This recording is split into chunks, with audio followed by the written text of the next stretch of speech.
AI-enabled robotic boat cleans up harbors and rivers to keep plastic trash out of the ocean. Millions of tons of plastic trash float down polluted urban rivers and industrial waterways and into the world's oceans every year. Open Ocean Engineering has developed 𝗕𝗏𝗁, a sleek AI-enabled robotic boat that autonomously collects tons of floating garbage that otherwise would wash into the Pacific from the territory's busy harbor. At just 3 meters long and pushed by a solar battery-powered electric motor, the 𝗕𝗏𝗁 systematically moves up and down the designated sections of water, much like how a household robot cleaner moves across a living room floor. Unlike other much larger marine trash collection solutions that are tackling pollution on the high seas, the compact nature of the 𝗕𝗏𝗁 makes it ideal for harbor, canal, and river use. It skims the surface and scoops up floating trash onto an onboard conveyor belt fitted near its bow between its dual hulls and into the holding bin near its stern. 𝗕𝗏𝗁 uses artificial intelligence to recognize and log the types of trash it collects and where. It can bring in as much as a metric ton of trash per day for recycling or disposal. And when fitted with a bespoke boom, it can tackle localized oil and fuel spills by collecting up to 15 liters of pollutant a day. But this is more than just a simple cleanup machine. It also collects masses of data in the cloud using a 2-camera detection system. One camera surveys the water's surface so that the bot can identify rubbish and avoid marine life, navigational hazards, and other vessels, making it safe and versatile for river and harbor work. And the second camera photographs each piece of trash that lands on the conveyor belt and transmits its images and GPS location to the company's data compliance system, which is hosted on Microsoft's Azure platform. When this data is put together with variables like sea current and tide information, environmentalists and marine authorities have a head start on identifying the sources of the trash. Water quality data is also fed into the cloud. With the aid of GPS, 𝗕𝗏𝗁 can simultaneously clear the trash and produce a data point for each and every item collected, information that includes location, size, type, material, and weight.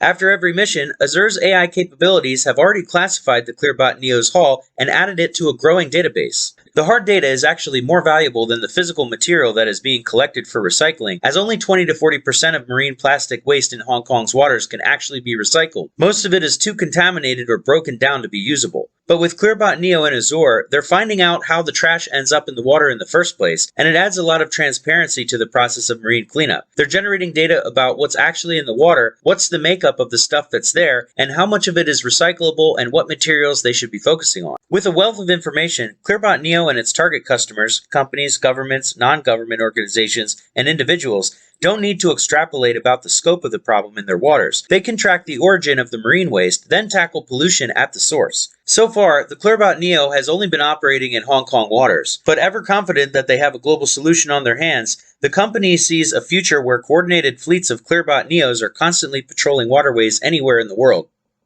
Researchers develop artificial intelligence algorithm to detect cataracts. Globally, cataract is a common eye disease and one of the leading causes of blindness and vision impairment. A team of researchers from the Indian Institute of Technology found that eye images acquired by low-cost near-infrared cameras can aid in low design costs, ease of use, and practical solutions for cataract detection. The traditional process of detecting cataracts involves eye examinations using a slit lamp microscope or else an ophthalmoscope. The lack of resources and unavailability of a sufficient number of experts pose a burden to the healthcare system throughout the world, and researchers are exploring the use of artificial intelligence solutions for assisting experts. Published in the Computer Vision and Image Understanding Journal, the research presents a deep learning-based cataract detection method that involves iris segmentation and multitask network classification. The proposed segmentation algorithm detects non-ideal eye boundaries. It is also cost-effective as near-infrared cameras are used in place of costly ophthalmoscopes. The proposed method can be used in rural settings where the availability of doctors is limited. The process is automated using multitask deep learning AI algorithms, and the research was conceptualized at the Indian Institute of Technology. Currently, several patients with cataracts have to visit secondary and tertiary care centers, and the availability of such a solution can greatly assist doctors at the primary healthcare centers and save the eyesight of millions of people.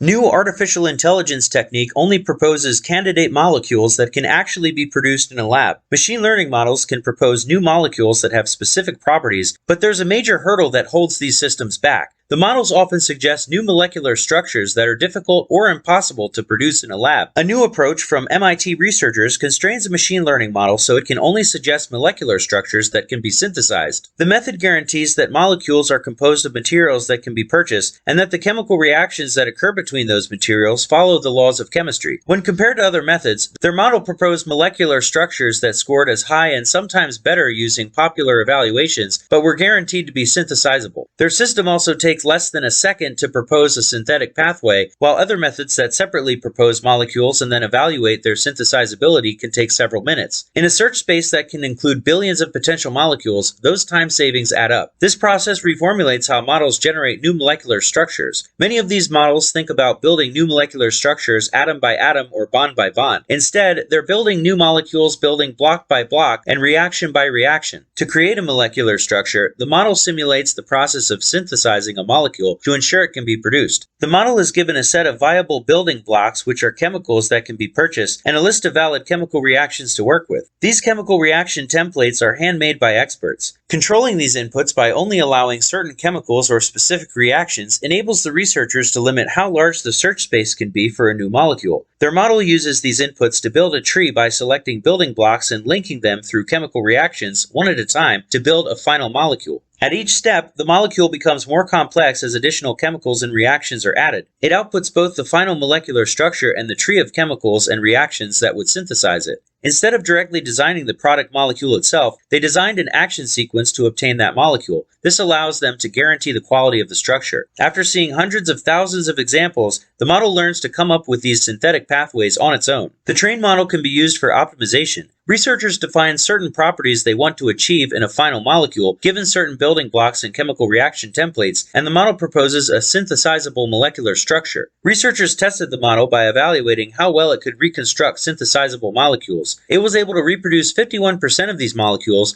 and took less than a second to recreate each one. When they used their model to propose molecules with specific properties, their method suggested higher quality molecular structures that had stronger binding affinities as compared to the other methods. This means the molecules would be better able to attach to a protein and block a certain activity, like stopping a virus from replicating. Their model could also improve existing drug discovery pipelines. If a company has identified a particular molecule that has desired properties, but can't be produced, they could use this model to propose synthesizable molecules that closely resemble it. The team plans to continue improving the chemical reaction templates to further enhance the model's performance. With additional templates, they can run more tests on certain disease targets and, eventually, apply the model to the drug discovery process. Ideally, they want algorithms that automatically design molecules and give them the synthesis trees at the same time, quickly. The work is also very exciting because it could eventually enable a new paradigm for computer-aided synthesis planning, and will likely be a huge inspiration for future research in the field.